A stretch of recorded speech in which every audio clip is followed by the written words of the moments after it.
Hi everyone. In week 3, we are going to be doing our informative presentation. Very similar to when you wrote essays. You had an informative essay. They may have called it expository because you were exposing knowledge to your readers. Same concept. So as you look at the guides that I have posted, from the PowerPoint on informative speaking to the handout, and even the PowerPoint on delivering your presentation, you will see a lot of repetition with what you already know from your written communication. So as we look at week 3, we start off with the handout, which is the suggestive handout, and it always stresses intro, body, conclusion, but you know that, and not to overload your audience. You will be either doing a lecture with visual aids of some sort, or a demonstration. Very similar to when you did your written communication. Right here, informative speaking, this is the PowerPoint, which I strongly recommend, and then delivering your speech. The delivering your speech, I particularly like this PowerPoint because they advocate what I advocate, which is expository delivery. And when they talk about eye contact, I always talk about the 80-20 rule, where 80% of your eye contact should be up on your audience, only 20% down on your notes. That's an ideal, but they say 70-75 up on your audience would be fine. But the idea is the same. It doesn't matter if the numbers are a little off, that most of your time is spent on your audience. What I've noticed in these videos is that eye contact has not been an issue. You're all looking at the camera beautifully.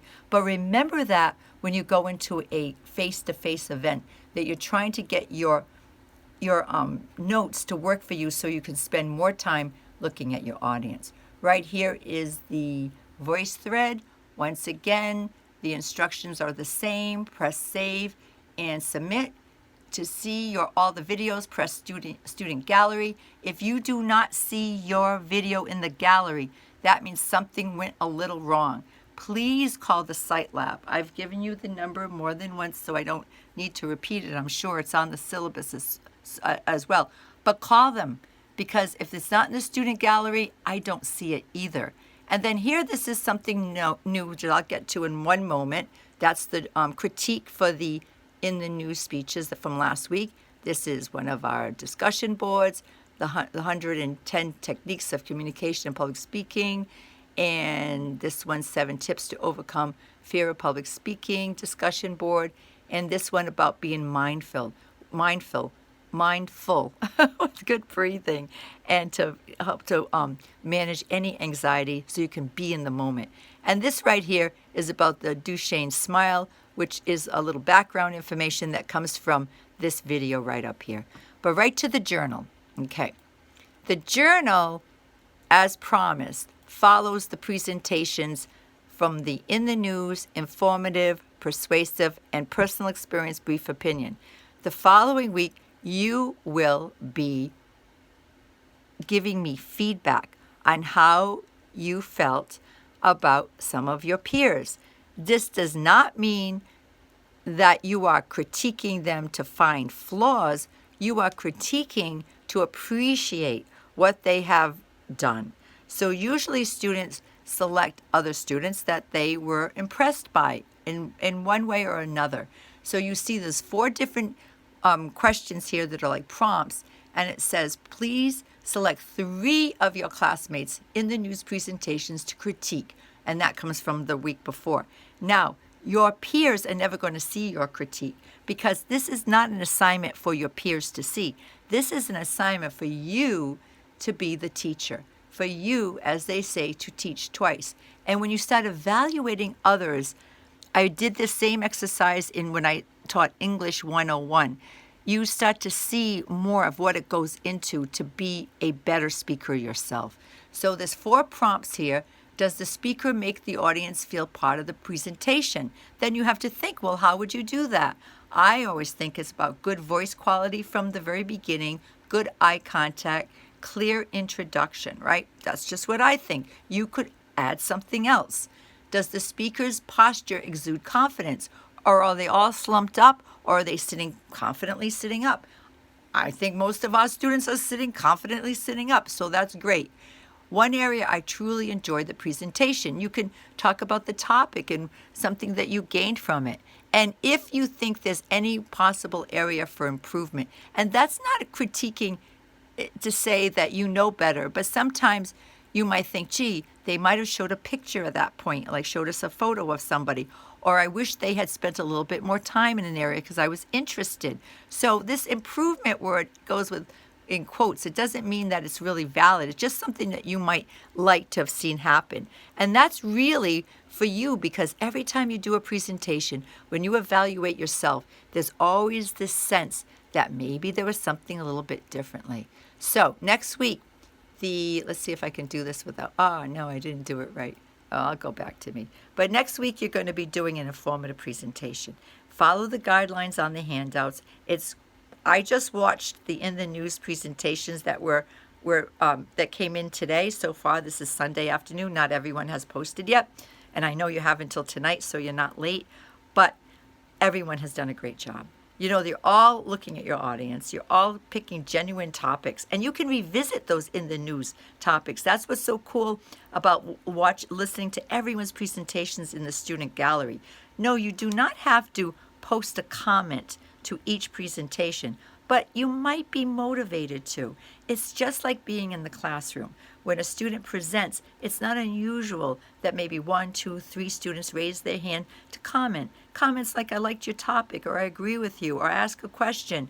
You can do that. You can do that on our voice thread. So don't be shy about it. It is not required, but it may be something you choose to do. There was only 4 In the News presentations posted right now. It's a little after 12 o'clock on Sunday. So there's only 4, but the 4 were great. We had a student who was Michael talked about electric cars. Kyle talked about the NFL.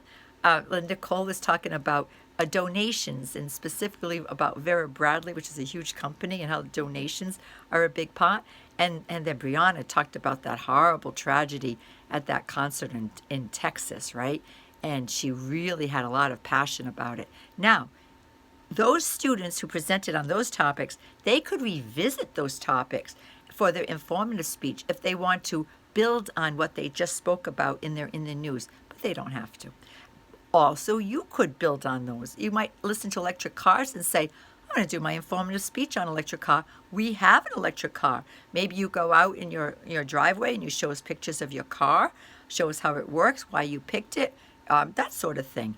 These speeches are only short. They're really samples of bigger ideas. But just like it says in the PowerPoint for informative speaking, you're not trying to convince your audience of anything, even though we are naturally influencing each other all the time. It's just information for information's sake. It's a teaching speech, right? So it could be a lecture with visual aids, or it could be a demonstration. This is when, for the informative presentation, if you want to go into your kitchen, now you have to set this up correctly and be like, who is that? Rachel Ray or Julia Child from my day, and do a cooking demonstration for us. Go ahead. And if it goes over this speech goes 4 to 6 minutes. If it goes a little over, that's okay. The reason to have the time boundaries is because that's real life. When I'm asked to speak, it's never just, here's the topic, speak forever. There's always a limit. They'll say, Ms. Fernandez, could you speak for 10 minutes on listening skills? Could you speak for 20 minutes in this symposium? So there's always a beginning and the end. And like I said before, maybe if I didn't say it, I'll say it now.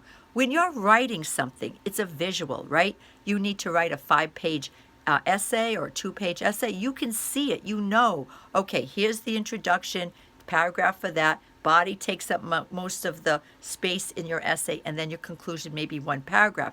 But in oral communication, it's not that easy to do that. So the time limits are there for you to try to economize your words, highlight the key ideas, but in a short period of time. That's a skill set, but you can do it. You can do it. And I see people speaking in the news speeches. The way these in the news speeches were presented, you're all set for informative. And another thing about the in the news speeches, if you like that format, let's say when you were researching your in the news presentation, you found more topics you could speak about. Do another one for your information speech, but not 2 to 5 minutes, 4 to 6 minutes. So bring it up to 4 minutes. And you can speak, maybe you have 2 articles on the same topic. But some students like going into the news, which is fine with me. That's a good source of information for you to present on. Okay, I can't wait. Usually I don't know if you've noticed, but I usually look at most of your work on Sundays. It seems to be my quiet day without interruption. So I'm enjoying it so much. Please hang in there. Tomorrow, or today when you're probably watching this, is November 15th. It's the last day for students to withdraw themselves from all their classes. Teachers can't withdraw you, but I'm hoping you're not withdrawing. Hang in there.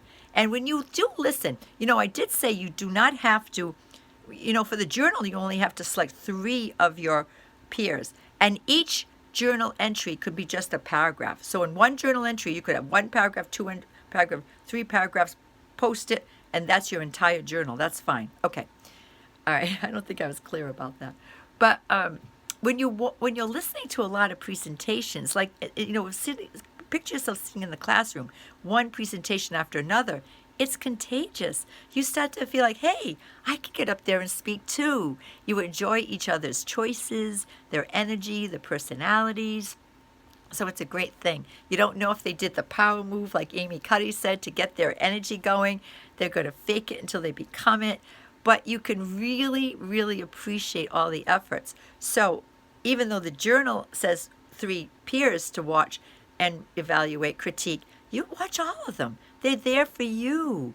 And it really is exciting. I always get this like heart-thumping feeling when I'm watching your videos because I'm just so appreciative. I'm so respectful of what you gave to us. They're all gifts. All right, have a wonderful week. I'll talk to you next week. And then the week after is Thanksgiving. It just doesn't stop. But we don't want it to. Thank you all.